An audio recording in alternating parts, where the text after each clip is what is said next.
मूकं करोति वाचालं पंगुं लंघयते गिरिं यत्कृपा तमहं वन्दे श्रीगुरुं दीनतारिणं श्रीचैतन्येश्वरं परमानन्दमाधवम्.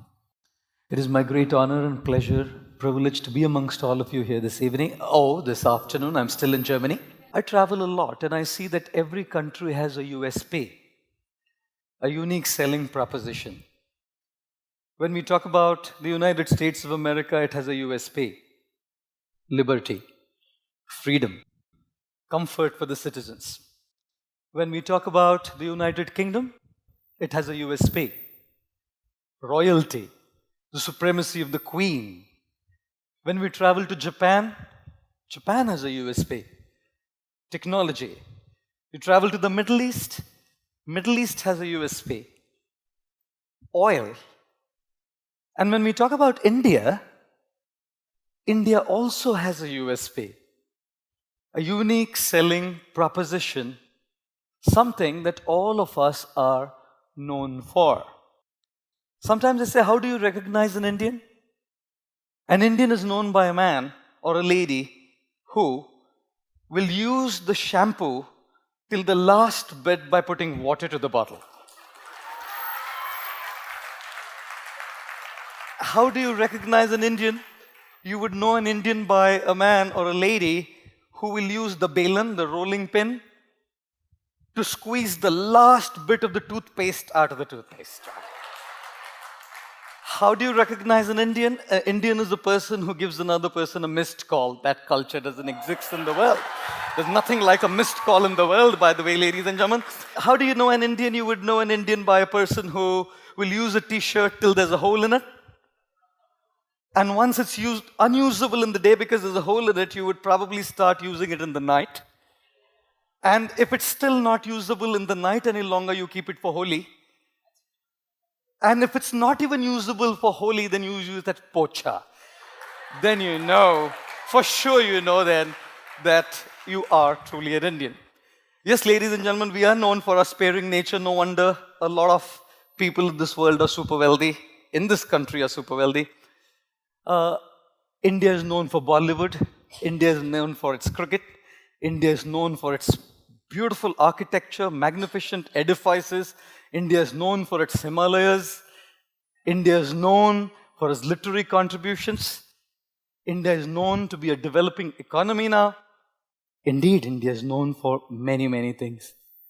But what India is specially known for on this planet Earth is its unique contribution in the field of spirituality. Wherever I travel in the world, I see people glorifying, talking about, eulogizing the principle of spirituality that comes from this great land, Bharat Bhumi. People from America, people from Europe, people from different parts of the world come to India to see the beauty of India. But if you go to Rishikesh, you go to the Himalayas, there's a lot of people out there who are coming here to learn spirituality, who are coming here to learn yoga, who are coming here to learn the inner engineering, the inner ecology of life. Of course, when we talk about wellness, how can we neglect the principle of spiritual wellness? This afternoon, I thought I would share with you an analogy that one of my spiritual mentors, His Holiness Sachinandan Swami, who's a German by birth, once told me. It's a beautiful analogy. It's called the tree of life. Whenever we look at a beautiful tree, one of the most essential parts of the tree is its roots. A tree has three aspects to it, essentially. One is the roots, the second is the trunk, and third is the crown of the tree. And when we talk about the roots, a healthy tree has healthy roots. The deeper the roots, the stronger the roots, the tree stands strong in storms, cyclones, hurricanes, and tornadoes. And the roots are not seen to our eyes. Ladies and gentlemen, those roots are compared to our spirituality. Our achievements are seen to people, our gadgets are seen to people, our money is seen to people, our accolades are seen to people, our charisma is seen to people, our success is seen to people. What's not seen to the eyes of the people is our roots, our spiritual development. And therefore I always say, If we do not work on what is unseen, it's very difficult to sustain what is seen. We also need to look at the roots. And that's why I say the roots, strengthening the roots happens by connection.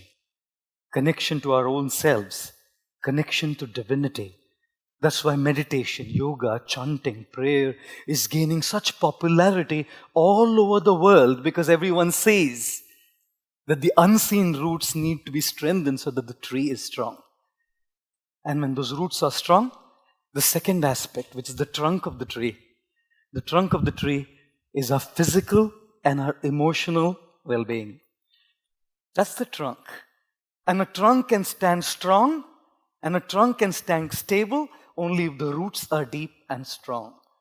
If the roots aren't deep and strong, the trunk is dodgy and wobbly. A hurricane or a cyclone can shake it, sometimes even uproot it from the very core. I remember very well, in the year 2009, I believe it was the 9th of July, I received a phone call from my mom, 1:30 in the morning, and she was crying on the phone. I guessed it. The inevitable has happened. My father was bedridden from Parkinson's disease. I knew something untoward had taken place. Obviously, my father had passed away. I went for the cremation. My father's body was lying on stage. A few family friends, a couple of relatives were all there, talking about my father, all these good things and all of that. And then one member, who was the leader of the community I belonged to, and who also happened to be family, spoke a few words about my father, and then he said, actually this man would have lived longer, but the cause of this man's death is a son. He called me the killer of my father. Did you hear that? Could there be an insult worse than that?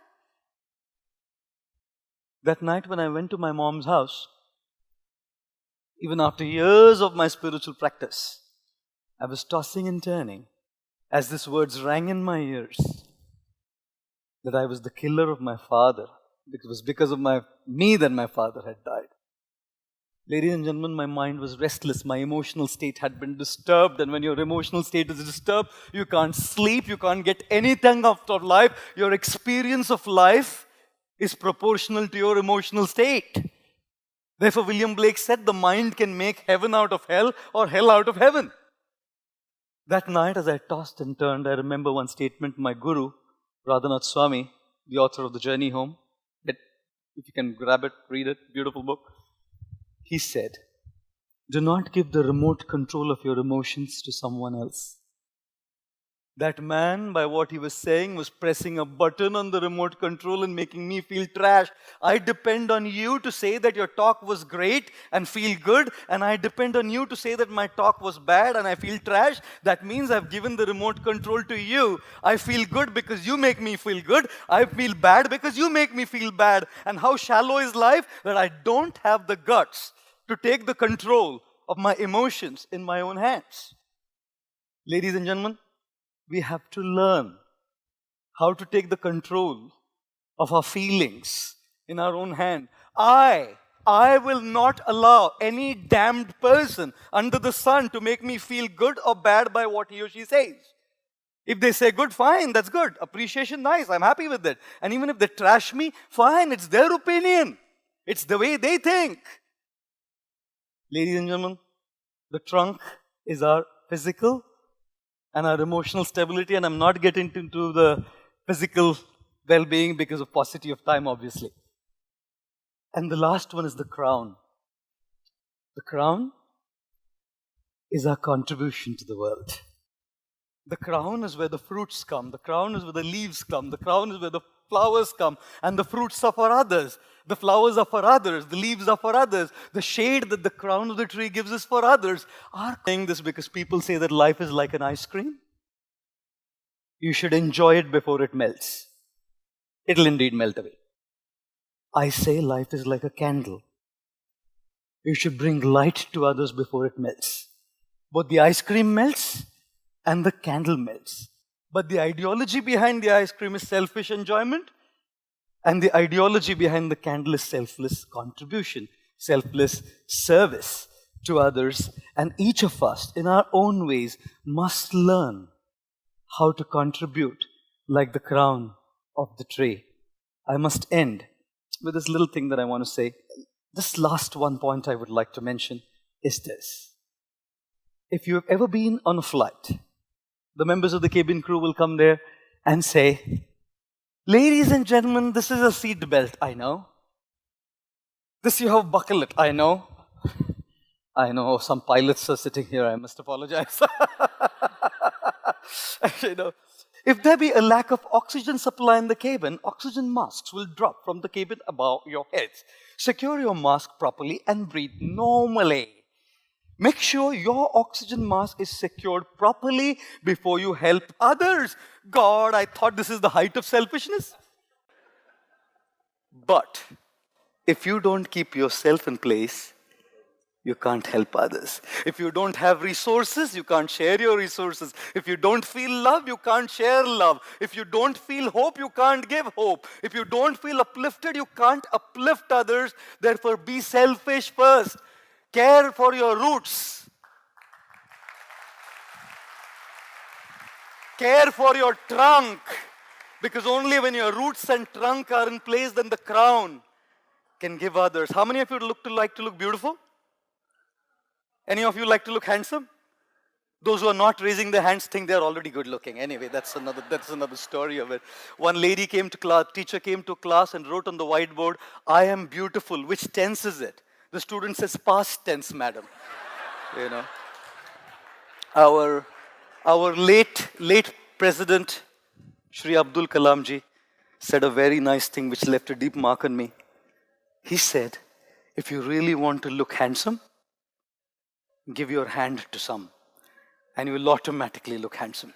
Because handsomeness is not about beauty and looks, it's about how we contribute to people. I conclude by saying, if you are beautiful, it's God's gift to you. If you live your life beautiful, it's your gift to God.